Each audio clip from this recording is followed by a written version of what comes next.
So we've got a bit of a tech situation. There's not a mic in here right now. If I just kind of talk like this, can the folks in the back hear me? Yeah. Okay, then that's what I'll do. I am Dr. Daniel Gronsky, and I almost never get a chance to wear my tuxedo. Thank you all for coming tonight. This is Happy Endings. It's a panel that's going to be focusing on video game endings. What makes them good and what makes them bad. These things, so often for me, they start with a specific game, almost always one that makes me incredibly angry. Was anyone actually here 2 years ago when I did a panel on agency? All right, so everybody else look at those hands. Those people are better than you. It's not miracle fans. So I was here 2 years ago talking about Legend of Zelda Skyward Sword because the controls frustrated me so much. So this time, it happened to be The Last of Us. Who in here played The Last of Us? And by the way, this is a video game endings panel, so spoilers are in full effect here. So I played through The Last of Us, and I got to the ending, and I was not thrilled.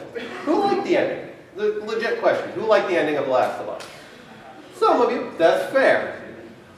I did not care for it. And the reason I didn't like it was, well, a couple of reasons. First of all, the game really had some problems, just in general. My biggest problem with the game was the fact that all the way through, you are in a corridor. The game does its level best to hide this from you. It's a very pretty corridor, but you start here and you walk and you end here and you kill everything in between. So you're in a big corridor the whole way. There were some inconsistencies with how some of the enemies acted. I personally had some issues with some of the play mechanics. It's not that the play mechanics in that game weren't good. I wasn't good at them. But we all know that when you're having trouble with something that takes some enjoyment out usually. Not this time, because I was really enjoying The Last of Us. I loved the story. I loved it a lot. For those of you who haven't played it, it's this really good narrative. It's about grief and about loss, what people mean to each other and how do we deal with things. And I was really along for the ride, and I was soaking up every little piece of it. All throughout, your main character Joel, he keeps losing people close to him. They keep dying, they get killed, things happen. Joel never stops to grieve about any of this stuff. And the big plot of the game is that he picks up this girl, Ellie, is that right? Yeah, Ellie. Picks up Ellie, takes her with it. He's taken her out across the country, and they form this bond, and she kind of replaces his daughter. And this is clearly building to the moment when she's going to die, and he is finally going to have to deal with all of this grief that he's been repressing for so long. That doesn't happen. You play all the way through this, you get to the end of the game, and what happens is Joel decides, screw this, kills the doctors, abducts Ellie, walks out of it. And the thing about that is, I could have even been happy with that if it had been something about how we refuse to deal with things, how we refuse to face consequences, stuff like that. It wasn't that either. It was a bullshit power fantasy. Pretty hard targeted at parents specifically. I am not a parent. Right now I have no kids. I don't know how many of you might have kids. Did nothing for me because it was incredibly unrealistic for starters. When Joel is going out of that hospital at the end of the game, he should have been murdered about 15 times over. There's literally a sequence where you're walking out of the hospital, you're carrying her, and you got to kind of move like this, and there's 40 guys with assault rifles rolling up on you. And not a joke. When I played through the first time, I walked straight into them because I assumed the ending was they catch you. But it's not, because you can walk into them or take a step 3 feet in front of them and they can't chase you. You step this way and you walk into the elevators. You wait for the elevators, by the way. You wait for the elevators to show up. They still don't shoot you. Then you get in the elevator, write it down, run into another person with a gun who also doesn't shoot you. It gets a little ridiculous after a while. And the thing is, there was this narrative, and it was good, and the performances of the actors were very good. And it was leading to the single satisfying moment of conclusion that I never got. And I was so mad at the game. And all of a sudden, all the little things that I looked past when I was playing, it didn't bother me at all when I was playing, all of a sudden they came back. and they were worse because of how the ending made me feel. And that was an interesting sort of moment for me. I could actually talk about The Last of Us for the rest of this hour. I could fill it up just ranting and raving and complaining. I don't think that's what you came for. Stop me if I'm wrong. I keep going. But it got me thinking. The importance of endings. I legitimately got like 15 hours of fun out of that game. And the last like 20 minutes soured my entire experience. I'm like, that is weird. How did that happen? And my only conclusion was, endings must be awfully important. Looks like I have a mic now. Yes? Mike? Anything? No. No? Just for sure. Okay, no, this is evidently a prop. I can wave it around if I like. Yeah, so endings must be pretty important. And I started thinking, okay, then, what does make an ending good and what does make an ending bad? Now, the one ground rule I kind of want to throw out here at the beginning is that good endings pretty much come out of good stories, right? There are not a lot of games where you say, oh, the story sucked, but the ending was really, really good. Typically, if the story is bad, the ending is also bad. And it doesn't really do us any good to sort of point at that ending and say, that's a bad ending. It's a bad ending to a bad story. Sort of my big example for that would be L.A. Noire. Anybody in here play L.A. Noire? Remember the moment when the story in that game went right off the rails? Yeah. Yeah, it just kept going, and when you found yourself torching dudes in the LA sewer system, you kind of like, yeah, no, I see how I got here. So that's sort of what I want to concentrate on. So when I was thinking about it, there's an elephant in the room, right? If you're talking about bad endings, endings that people were not happy about, what's the ending to talk about? That's the elephant! Yeah. To be completely fair, I never played Mass Effect. Everything I know about it is secondhand. So if I say something here that doesn't sound right to you guys, say something back. By the way, I'm going to be kicking this to you guys a couple times throughout the panel, but if you have questions or anything you want to weigh in, just throw a hand in the air like you're an elementary school student. And there are a lot of you guys in here, so I'm not going to get to all of you, but I'll get to as many as I can, I promise. Yes? Hey, so I have a question about Mass Effect. I agree and yet disagree about Mass Effect ending. On one end, I agree that the ending is shit. But on the other end, I actually kind of like one of the things they did. Just point out that you can't save everybody. Your earpiece is dragging, by the way. That's interesting. Fucking die. And just, you can't always have a happy ending. You're 100% right. What you want, get fucked. I'm actually going to come back around to I'm actually going to come back around to that point because you're right. Because from what I gathered on the Mass Effect situation was that in the end the player choices didn't matter, and it's sort of funny because there were so many things in the game that were decided by the player: who lives, who dies, wars, who wins, who loses, and player setups, planets, galaxies depend on the choices that you, the actual player, not the guy in the game, you, the actual player, make. So you've got all of these decisions, and in the end the decision is red, blue, or green, choose one of the three. And it's only decided by two factors. Your effective military strength and one choice, green, red, or blue. And that was kind of screwy. The problem was the game had conditioned you to think that your choices mattered, and then at the end it's like your choices don't matter. Yeah. And that could have worked.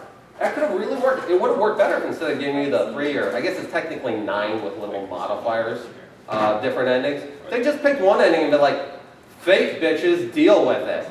I think that would have worked. The nature of futility and in the end things don't matter. That could have been a satisfying experience for people, I think. They would have been more satisfying than what they gave to people. So looking at the two games we covered, we got an ending that was bad because it didn't resolve an emotional beat in the story, and an ending that was bad because it conditioned players to think their choices mattered and then their choices didn't matter.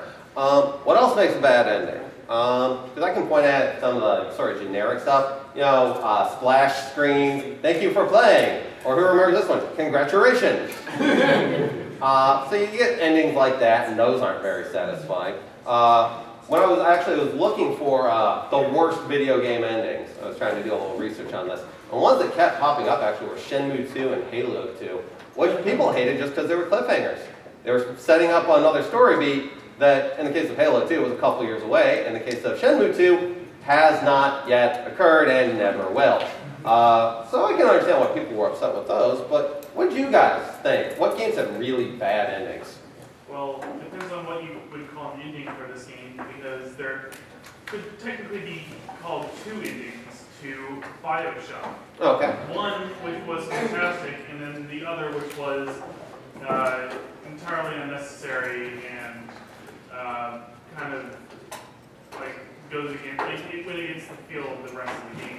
Okay, Where that's you're interesting. battling basically someone who had become a god for some reason.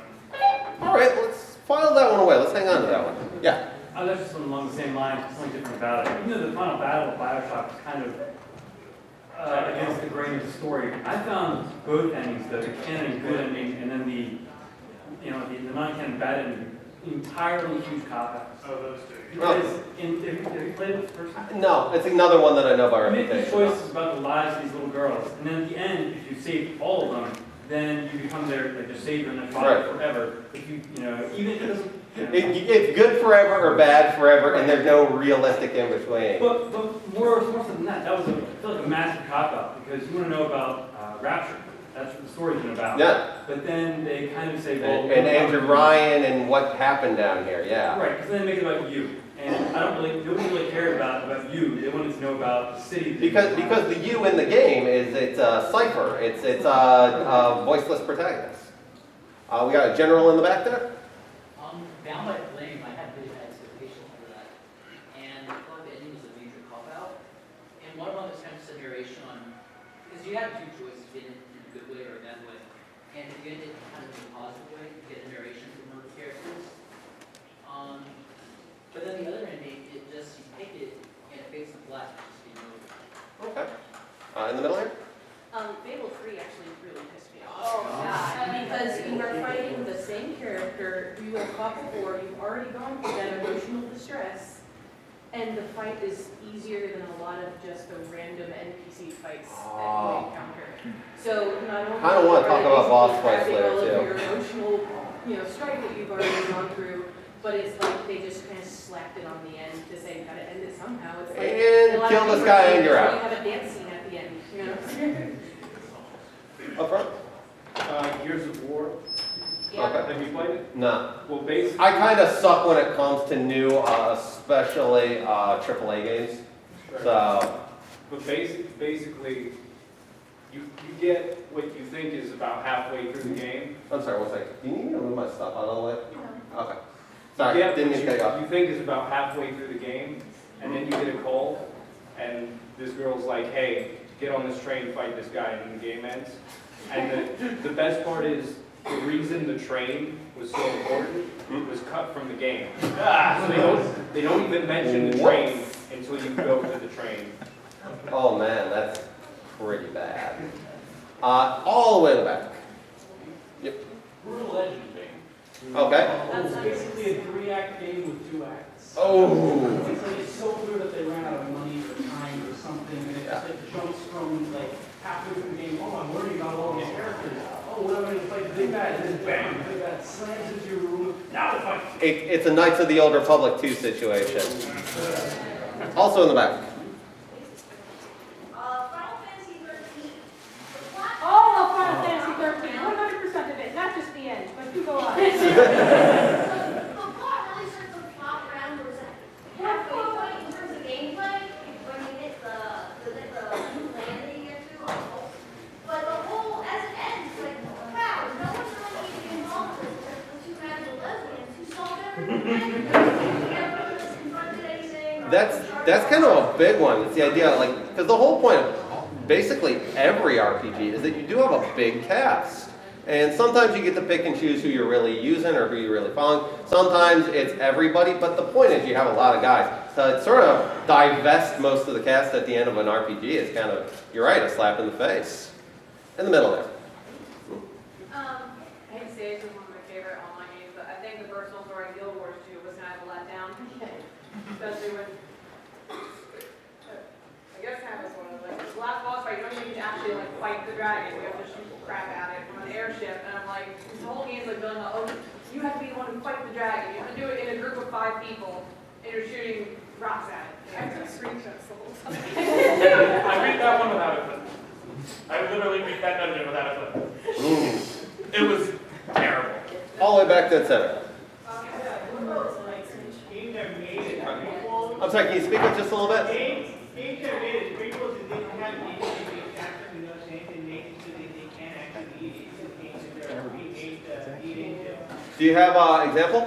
Ocarina of Time. I'm sorry? Ocarina of Time. Ah, It's no sense. They basically had to make a new story to explain how that one happened. They basically just put the timeline in half again. I think a big part of the problem there with Ocarina of Time is that was right at the period of time where they were trying to figure out if all the Zelda games existed in the same universe or not. And like 3 games later, they're like, no. But as of Ocarina of Time, you had every right to expect that it was going to fit in some way. I think basically if you've got games that are just kind of sort of related, like if you got like Zelda and say Dark Souls, you say, okay, they're 50,000 years apart, so it really doesn't matter. Yeah. On the topic of kind of disappointing boss fights, Borderlands. I played through that, and the entire build-up to that final boss fight was so difficult and so intense. And I played through with Mordecai, get to the end of it, and you fight this monster at the vaults, and it's just completely easy. Stand behind a rock, pop around the corner to shoot the thing, hide behind a rock, repeat for about 10 minutes, and you're done. And it's sort of interesting. I'm now hearing this a couple of times, so I'm going to skip to this part, which is the fact that boss fights, the final boss fights, are really tightly keyed into the ending of a game, right? Someone in the back there mentioned 3 acts, right? You're looking for that full 3rd act, that full finish. And the boss fights, you know, that's your climax. There is quite a bit to think about in terms of those really anti-climax boss fights. Sometimes I think it works. Final Fantasy VI and Persona 3, which are some game endings I'm going to come back to in a second. They have fights that are like really closely tied to the narrative, so you can kind of forgive them if they're maybe a little too easy. But then you have some of this stuff. Final Fantasy X, which has a final boss fight that is closely tied to the narrative, which is deeply unsatisfying. That guy just rolls over and dies. But the boss before him is But the boss before him is great. It should have been the last fight of the game, yes? I mean, Yeah. functionally, story-wise, it was. The battle against Yevon was just tacked on to. It's tacked on in a way that would have worked better as a cutscene almost. Yeah, but there's also the fact that we've been told that this guy basically lost his mind. So it's not really supposed to be a hard fight. I suppose that, again, we're coming back around to the idea of, and it fits in the narrative. I'm not saying it doesn't fit in the narrative. But the idea. It's the same way. I mean, if you want to argue about that, I mean, I'll defend it, actually. I'm going to defend you, yes. I'm going to say, it's just like Dark Souls 1. It's just like Dark Souls 1 when you get to Gwyn, he's all burnt out, and they're talking about this great man who's going there, and his family's and everything, and all you got to do is carry him. It's the same experience. Fair enough. All right. I heard a lot of hate for, I guess you say, tacked on, like big bad out of nowhere. Yeah. But I think that it's definitely worth considering that can really enrich the end of the story. Final Fantasy IX is my favorite example. There you go. Really? Okay. That's the first time I've heard the words Final Fantasy IX and favorite in the same sentence. Final Fantasy is a good game overall. It's really not a bad game. But at the end, you beat Kuja, who's just the big bad guy. But then You're neck wrong. But then you have to play this big kind of otherworldly chaos from basically the first game. And you have this really like moving moment where the characters, as far as you know, all the rest of the cast, sacrifices themselves for the 4 people that you're going to take into battle against this unknown evil that is actually going to destroy the world.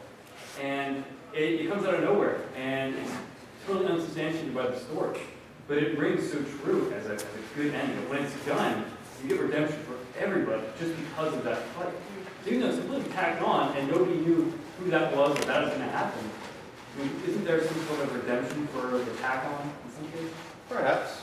I'm just going to take a moment to ask you to please forgive me because I'm just up here basting in my own juices and I realize how ridiculous I look fussing with myself. So I'm sorry about that. A tack on can be good or it can be bad. I think it was handled particularly well in Final Fantasy IX for the reason you stated, which is that they do find a bridge to bring it together back to the story.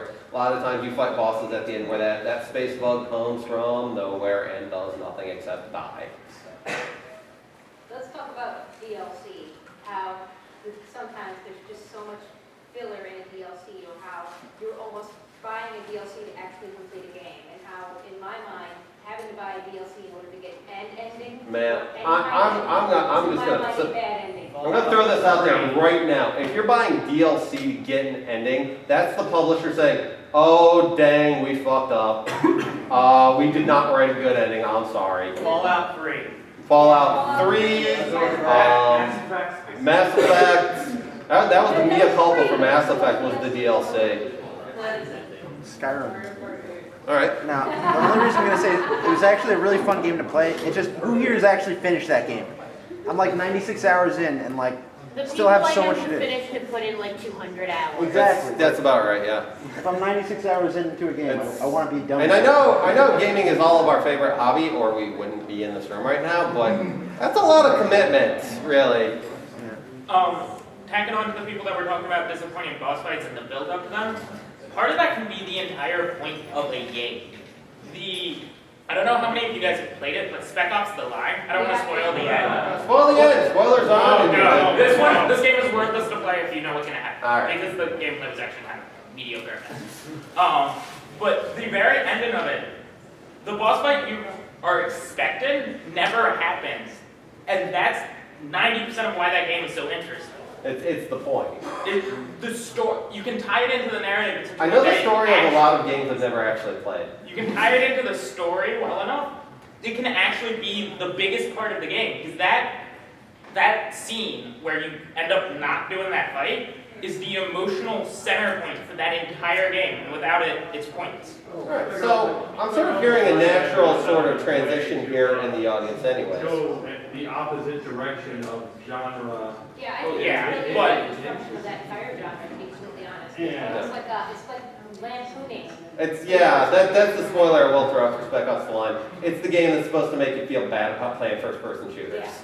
But what I'm actually hearing a natural transition here to something I want to get to anyways, because we're kind of moving away from bad endings to start to talk about good endings. And this actually makes sense, because we're talking about bad endings. How can we call something a bad ending if we don't know what makes something a good ending in the first place? We need to have a point of reference here, right?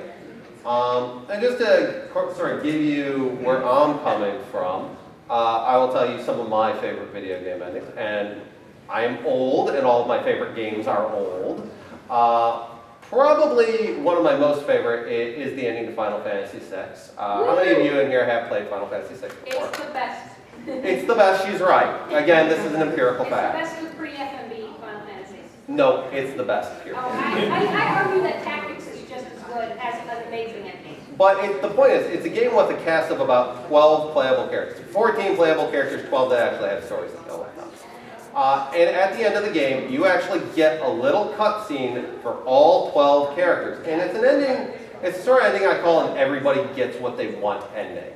Even Shadow. Even Shadow. Even the dog gets what he wants. Or no, I'm sorry, Interceptor's the dog. Shadow gets what he wants. He gets to die with honor. Yep. And I love endings like this. That's actually my personal favorite kind of ending, is the everybody gets what they want ending. For other examples, if you watch the ending to The Office, that was an everybody gets what they want ending. My favorite is if you ever watch the Animaniacs movie Whack-O's Wish. Yeah. Which is everybody gets what they want. Comment in the back? Something that was being like sort of edged towards before is that there's a distinction between the climax of your personal skills player ending and a really satisfying kind of literary ending. Like Metal Gear Solid 3, That's a final good point. boss is a combination of all the skills you've been practicing up to that point, and it's beautiful and it comes together wonderfully. But like Planescape format, the gameplay is kind of annoying a lot of the time, but the ending itself, you can solve like a lot of problems in it just with dialogue options. So, okay, we're starting to draw a distinction, and that is an interesting distinction.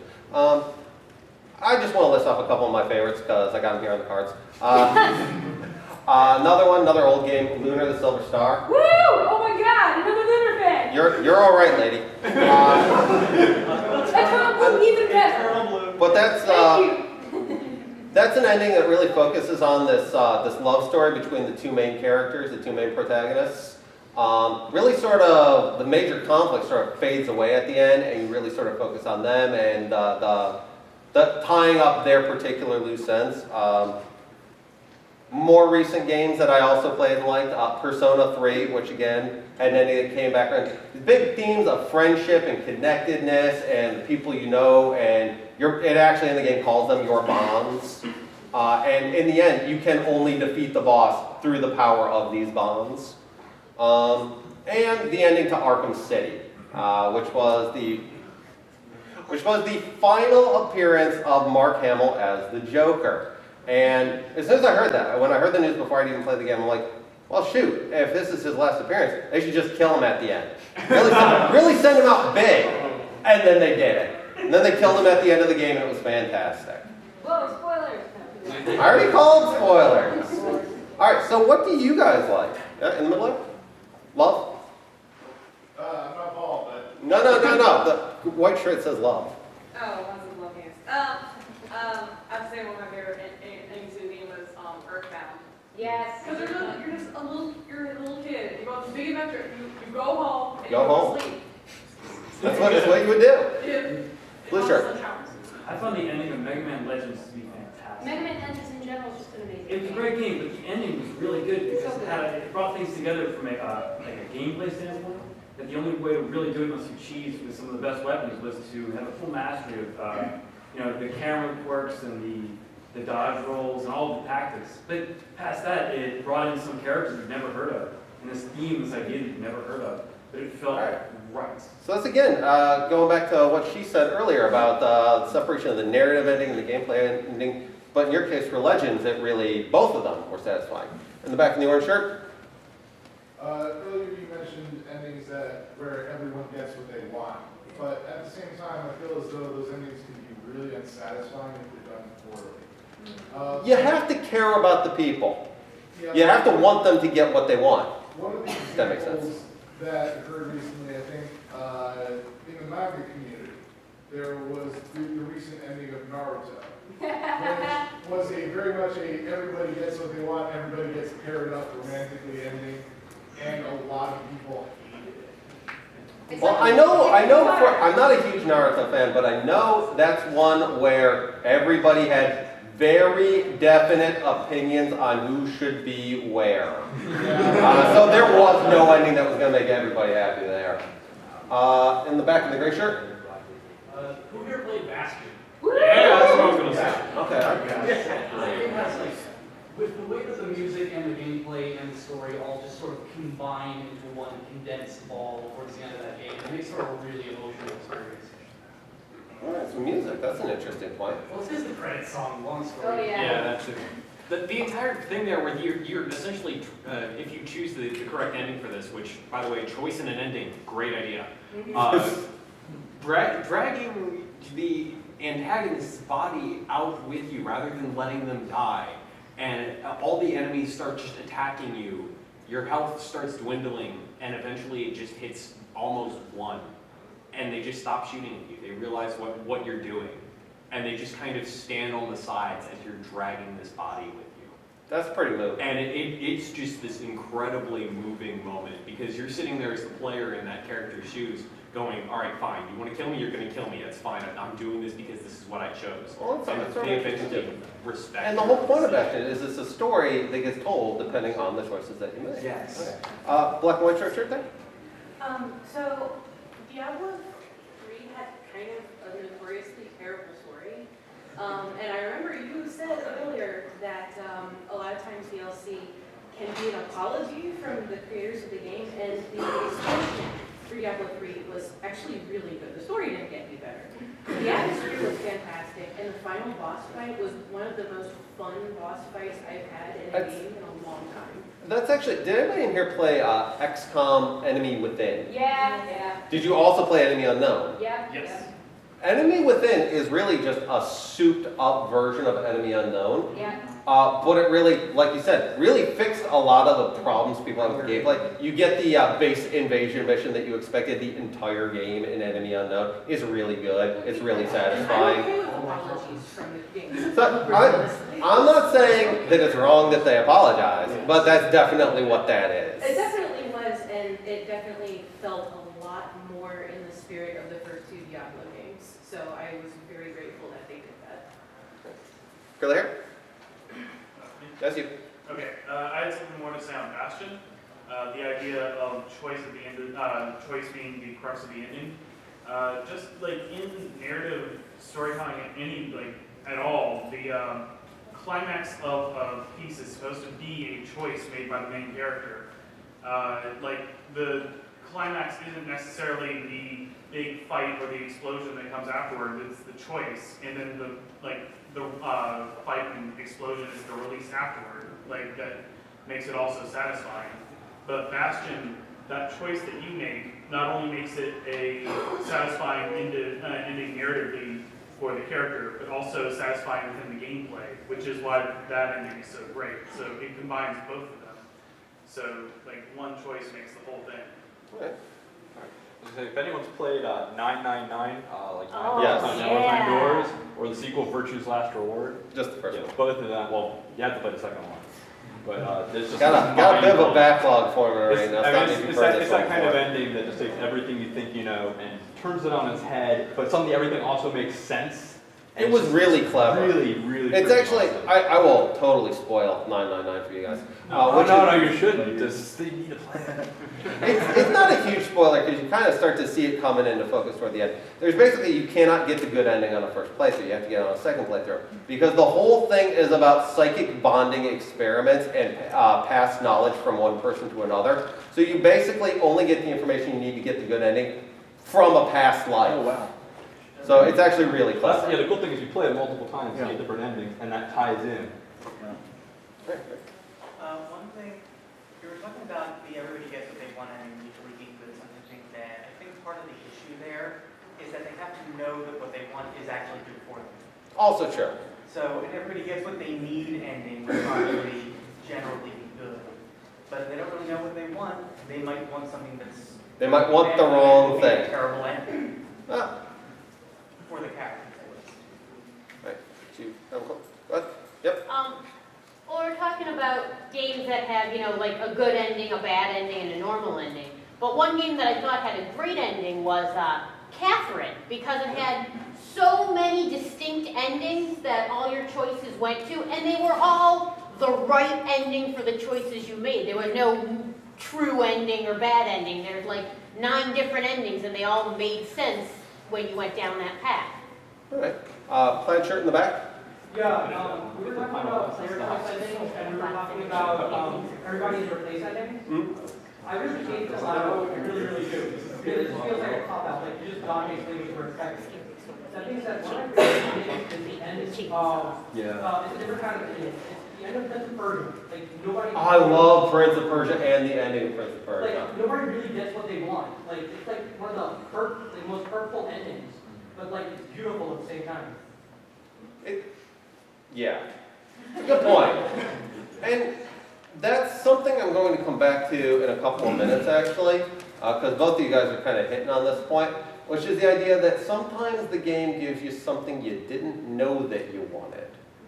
And you don't find that out until, as a player, you don't find that out until it gives it to you. Yay. So on the subject of Bastion, I want to talk about Transistor and everybody getting what they want and how that is a phenomenal ending that brought tears to my eyes and was all made by the same people who made Bastion. If you guys have not played Transistor, play Transistor. The music is phenomenal, just like Bastion, and the ending is it's just perfect. Everybody gets what they need, and it's perfect. It's amazing.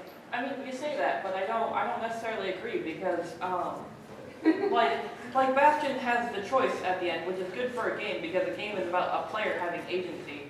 But I don't like Transistor because it's not about a player having agency. It's about Red having agency, and that's great. But it's difficult because you get that kind of disconnect. The difference between the player having agency and the character having agency is a pretty distinct one. Right. And it's one that you, as the player, will feel either way. And it can be, the lack of agency, again, I did a whole thing on this 2 years ago. But that can really hurt your enjoyment of a game, even if the game itself is generally pretty good. I think it comes down to, I think it comes down to, is this something that was right to happen versus is this something that didn't feel right. I guess to me, it just felt like it should have happened. We're starting to home in on some stuff. Yeah. My favorite ending of the last generation of consoles was Infamous 2. Okay. Okay. The Infamous series is predicated on a moral choice system, and admittedly, it's not the most graceful moral choice system that there can be. What is the most graceful moral choice system? Dragon Origins, but anyway. Hell yeah, it answer. Shut me up. So throughout Infamous 2, you have these two psychic characters who's they're literally, one's the angel on your shoulder and one's the devil on the other shoulder. They're the champions of the two distinct moral paths. And the real beauty of the ending is that you get to the final moral choice, and your sidekicks both go against type. They go for the other choice. Oh. And I love, and looking back on it, how the story has unfolded, it's so natural that they would make that choice at the end. I was honestly rather impressed. In the center, in the plaid shirt. So you had mentioned when you were playing The Last of Us that you really liked it, got to the ending was disappointing, and then you went back and said, you know what, I didn't like this anymore. Yeah. And that's a good point, because you can't just take the story of a game in a vacuum, right? It's also the gameplay, the mechanics, they all come together, right? So Diablo 3 is a great example of that. If the fact that there were so many problems with the mechanics of the game, if they hadn't been there, if the real money auction house had never been more than a horrible idea in a boardroom somewhere, I bet more people would have been able to overlook the pretty clunky story, because the game would have been actually fun as well. But then it wasn't, and then Somebody just said the magic word. The magic word is fun. That's the point, right? One more time in the white shirt. Okay, we'll go on. Professor Layton ending on Wild Future. Yeah, we'll come back to that one. We'll come back to that one. All right, in the far back. I wanted to go back to Persona 3, because Persona 3 does a very interesting trick on the player, where at the very beginning of the mentioned you had 1 year. And as the game goes along, you think that, well, we're fighting against death, and the game doesn't from death. But what we were told is no matter what your decisions are, you only have 1 year to live. And you either try and shy away from, it's like being too afraid of death to really confront it or face it, or you understand that a life well lived, full of good deeds and connections with others, is enough to... It does a really excellent job of condensing the entire human experience of a lifetime into 1 year of gameplay. And in the gray hoodie? Just got a feeling, a general question. Has everyone ever found a game where a hidden true ending, which one that comes to mind for me is Final Fantasy X2, where you have to meet a very specific set of requirements in order to unlock the true ending? Oh, the one I'm actually thinking of is a game. Has anybody in here ever played Eternal Poison? That's the answer I expected. It's great. It is the JRPGist. It is super Japanese. Came out at the very tail end of the PS2's lifespan. There is a very, very specific set of actions you have to take to unlock the last couple chapters of the story, which is actually really great, because the spoiler for this one is ultimately all these stories are happening at the same time, because you're in a place where time really has no meaning. And your main protagonist of each chapter comes together to form your final party for the final boss fight. And it's really, like, everybody shows up to the final boss fight and is like, huh? Because I was pretty sure I was dead at the end of my story. And it's a really good story, and it's a really good game. So if you have not had a chance to check out Eternal Poison, I deeply recommend it for all of you. One more. She gave up her last shot for you, so it's better be good. To the moon? Yeah. Do you not know this one? No. No, walk me through it. Alright, there is. Okay, I can do that. Okay, so somebody's gonna help you. Old man is dying with a lot of regrets, and his last wish is to have his memory changed so that all of his regrets in his life are made into something good. And his main goal that he wants to have accomplished from all this is to have gone to the moon. So the game is about two, let's call them scientists, because it's like in this world they have the job of going back through memories and replacing them to create whatever this person wants. So they are going back through time in this person's life, watching like they're watching the progression backwards basically, and finding out why this person wants to go to the moon and what is wrong with what went wrong with his life. And it's really good. And at the end, there's a really tough choice that one of the characters makes that you're kind of against, and like you're trying to fight against it because it sounds really bad, but somehow it all works out in the end because it's all spectacular. And then the person dies because that's what was going on there. Yeah. It was all in his memories. Right. So he And so, well, I'm guessing here because I don't know, but so it's a situation where do you do what he wanted and erase this choice in his life, but the choice that you're erasing winds up being something like really important. Yeah.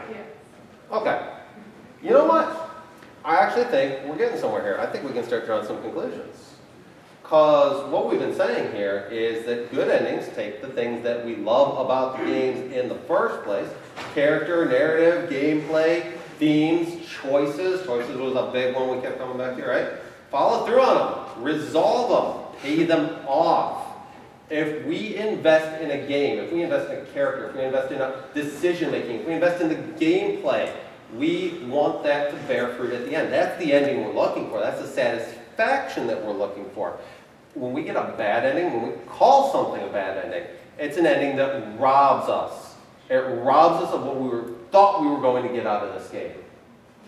And the exception to this kind of is what I mentioned a minute ago, was Professor Layton in the Unwound Future.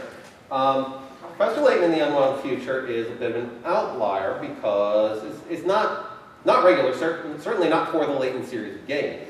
The story of the game, you're focusing on Luke, Professor Layton's sidekick. It's his story, his growth, his development, becoming a mature, well, not quite adult at this point, but he's growing into adulthood, and we're seeing where he's going and where the future might take him. And the ending actually focuses on Layton and his backstory. And I will spoil the shit out of Professor Layton in the Unwound Future. It is a great ending. It turns out that Professor Layton's backstory is that his girlfriend, who he was going to marry, who he was deeply in love with, died in a tragic laboratory explosion just as he was completing his PhD to become Dr. Layton. It's really sad. And there's a hole in time. She gets to talk to him one more time for like 5 minutes. And he does the one thing you never see him do throughout any of the games. He takes his hat off. And when he takes his hat off, you're like, wow, that's surprisingly moving. This little cartoon man who helps me solve math problems just took his hat off, and I'm like, no, don't be sad, Professor Layton. Like, I was almost in tears. This was really touching me. And it turns out, when I think about it, like I said, this was something I didn't know I wanted from the game. It was a situation where throughout the course of the other games that I've been playing, I had gotten to know Layton. And yeah, it's math puzzles and moving blocks around and stuff like. You spend a lot of time with this guy, and it turned out that his character had become important to me. And I didn't realize this. I did not realize this until they did something to him, and I realized how important he was. So you get games like that. You get games that are surprises, games that have those things that we don't know that we want. Yep. Yeah. Yeah, well, an ending that ties things together very well, in my opinion, and I know that the name of this game is going to split people into two camps, probably the bigger of which will be against me, but I really like the ending of Final Fantasy VIII because... I'm with you. I'll defend you. Stop for a second and remember the ending of VIII. Take some acid and go back. Monsters come from the moon, as we all know. I don't remember the ending. I played that game. I don't remember the ending. There's just all this stuff that doesn't make sense throughout the story. Primarily. Doesn't love bring him back, swallow back to life or something? That's right. You're in the time crunch, and you beat the witch, and I sound like a madman, and... Okay, well, before you're... And you get lost in time. You get separated from your guys. guys. Lost in time, Okay. there's an important part. Okay. Because then you realize why everything happened the way it happened. The thing is that you have this disconnect between Idea as this you know, this sorceress that you were trying to feed in the first half of the game. And Idea as this, you know, as this kind, you know. It turns out, in the end, you all knew each other as children. You just forgot. You knew that part. You learned that earlier, but it's still What stupid. happens is that the present day Squall, you know, not certain whether Ultimisia, the actual villain, is gone. And because he is mentioning her, and then she shows up, because she has to release her powers before she dies, Idea from the past then knows what's happening. So finally this time would make sense after it didn't make sense. All right. And then, so after that part, after tying the plot together, you have tying the theme together, because Squall, of course, his fear throughout the whole thing is of being alone. Right. And it turns out that not being alone is what saves him. And then once you get past that part, you see, you know, everyone's celebrating, and it's like, oh, this is how things are supposed to be. Sid is no longer, you know, trying to kill his wife. He's, you know, actually standing by her. And, oh, hey, we even have some people being lighthearted, which doesn't, you know, happen that way. And it's sort of what I was just talking about, actually, which is the idea that the stuff that you maybe didn't know you wanted until you got to that point, and things start lining up and making sense and paying off and resolving. I have a question. Sure. Will a good ending make a bad game okay? Maybe. Let's talk It's about tricky because the ending is the last part you remember, Let's talk so about it does a lot of. right now. But bad That's a ending. good ending. Go I'm trying to think of a But bad it's a game terrible with a good ending. It's a pretty game. It's a pretty game. I can't think of, that's the problem, is I cannot think, and it might just be that I never made it to the end. I can't think of a good ending to a bad game. Why would you play to the end? Yes, it's kind of a situation, yeah. I'd say that that's true for Just Cause 2. With a game that has a plot, its plot is so bad, I honestly wish the game just had no plot at all. And yet the final chapter is surprisingly good. I mean, honestly, if the game wasn't so fun, I probably would have just not. I probably would have played it to the end. The only one I can even kind of think of is Rise of the Kasai, which is Mark of Creed 2. Anybody played Mark of Creed? And basically, you can tell what happened is that they did the last mission first, and then their budget got annihilated. And so, let's just put this at the end, where it's a reward for anybody who stuck through this. And that was pretty good, but the game was not. God Hand is a game where, like, the game God Hand is bad, Clover Studios' but great unfinished symphony. Well, it was unfinished, but the ending was spectacular. I watched that like 100 times on YouTube. There's a lot of great things about God Hand, actually. The gameplay ain't one of them. But there are a lot of good things about it. The music. It's a fun ending. It's a fun final boss fight. Really satisfying final boss fight, man. It's a good ending that I wasn't happy. Was for I have no mouth, but I'm gonna scream. Okay. Which is the whole point is to get 4 of the 5 characters killed. You know, to be released, basically be released, even though they've done terrible things in their life. And then you end up becoming a blob that can't do anything. Right. Of course, it was co-written by Harlan Ellison, who was involved in making the game. So the whole point was to have a not happy ending. Well, it's a horror game, so I hope it doesn't have a happy end. Well, could an ending go from good to bad or bad to good based simply on the fact that it has a sequel? For example, Infamous 2. Sometimes, yes. Well, Infamous 2 was brought up, and one of the things about Infamous 2 was it's kind of an underscore with this whole people with superpowers thing. Then Second Son came out, so... Second Son is not explicitly a sequel to the previous Infamous games. Oh. I recently beat the Second Son twice, and I've gone through all of the, I went through all the dialogue. Someone mentions New Marais, the Knox, New Orleans that the Sioux set in, but other than that, there's really nothing that ties together. Conduits don't become conduits in the same way. There's no race fear in Second Son. I'm not convinced. Yeah, that's always a trick too when there's a sequel that's not a direct sequel, but maybe it is and they don't tell you. Right. I definitely think, especially, we'll see if we have time to talk about this at all, especially in games with multiple endings. I like it when the second game comes out and they're like, this was the real ending from the first one now. Because fighting games do that a lot. The Soul Calibur series. This guy won. This guy won at the end. So you get a lot of that, and I like that, and it moves things along. Yeah, I don't think that sequels, prequels, or any kind of franchising should affect anything about the any original product or whatever. Like, I agree that it shouldn't. I mean, Sometimes it does. Then the game is good. And if it has a sequel that isn't good, then it doesn't make the first game not good. You're absolutely, you are 100% right. And a game should stand or fall on its own merits. But we are imperfect people in an imperfect world, and sometimes we let things color our opinions in a way that is not fair.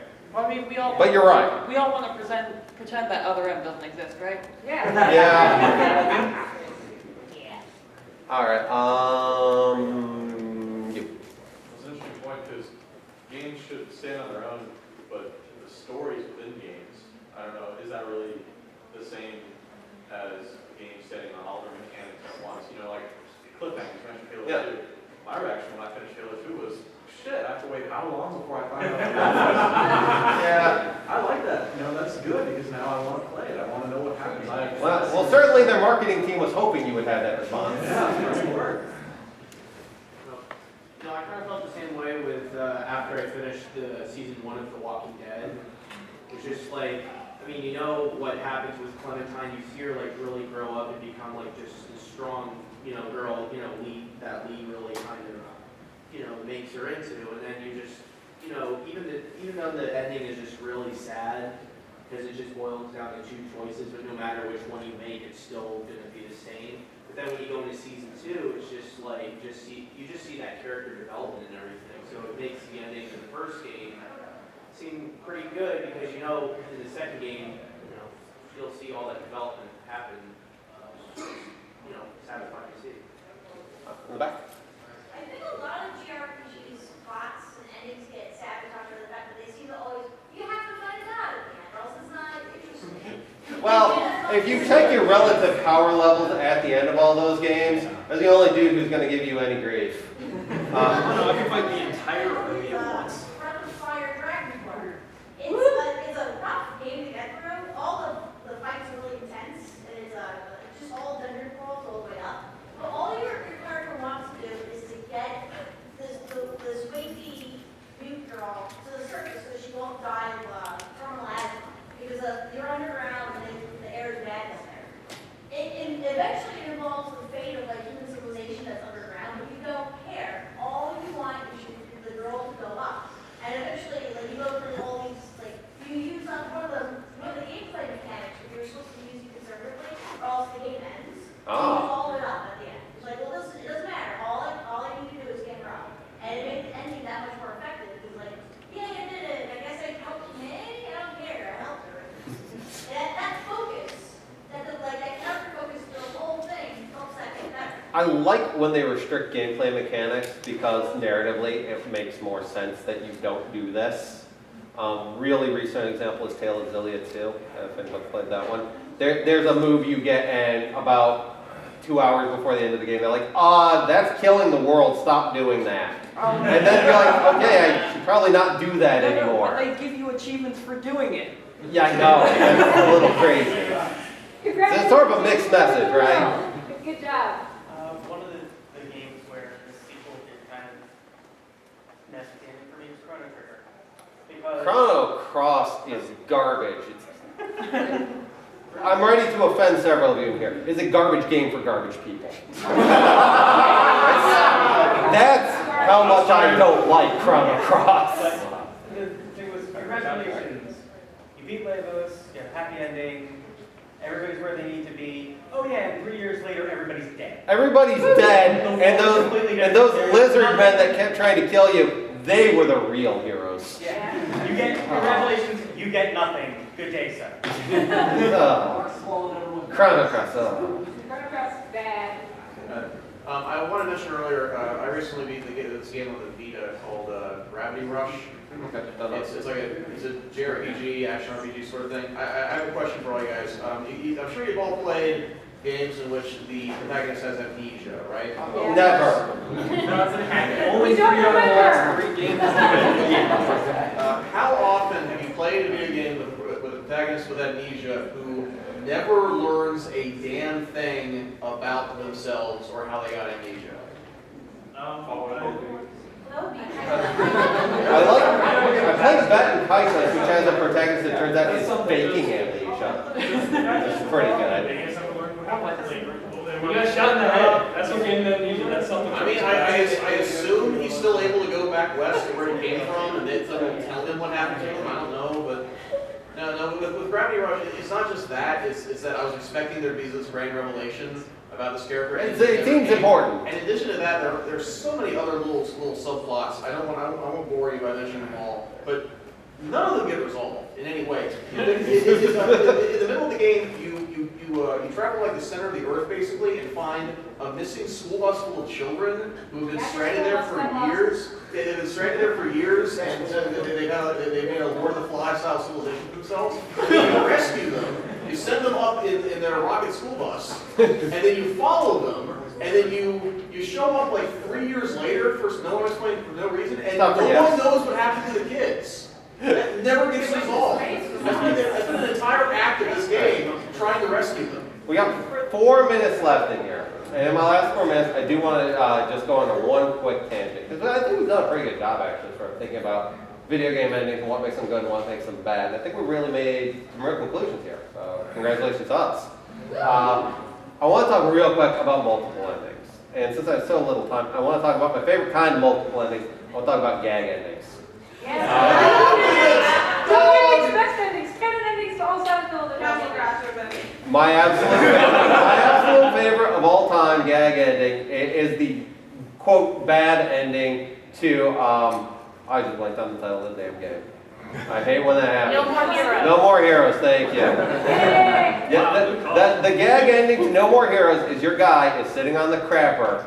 Somebody kicks in the door, says, "You're dead now, man," and then it smash cuts to not the Star Wars theme. And that's the whole ending. I'm like, yes, the end. This is real. This happened. This is real. This is what happened. But yeah, no, I love gag endings. There's another one in Tales of Xillia too, where it's actually the happiest possible ending you can get because there's a cameo fight where you fight all the great heroes from the early games in the series, and they're like, yeah, you know, if you want, we can just go take care of this for you. And if you say yes, they do. And everybody lives because they are crazy tough. They kick the shit out of the bad guy. They rescue everybody. Like, problem solved. And then somebody just goes, "That wasn't very satisfying, was it?" Right there in the mess. More recent game with Far Cry 4, one of the things you can do is guy tells you just wait here 10 minutes, we'll get all this figured out, then I'll get you home. And you wait 10 minutes, you get on a helicopter, he's like, let's go shoot some guns, we're done. That is amazing. That is fantastic. It was better than the game. Well, I love it because it's realistic. Wait 10 minutes. No! Do not get embroiled in a civil war. Wait right here. Have you ever played Golden Sun? No, I had a friend who was way good. You can choose not to go on the epic adventure. And the game just ends there, you go back to your last city. So Joseph Campbell stopped. The hero hears the call and he refuses. Oh, in Shadow Complex, your girlfriend gets kidnapped, and you can elect to just get in your car and drive away. Well, she seemed nice. I like in Indigo Prophecy, there's one part where you can drink a beer and take a painkiller and you just die. In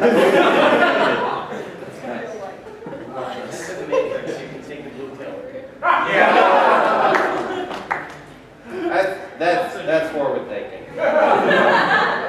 All right, we are just about out of time, so I want to thank you all so much for coming to hear me ramble on.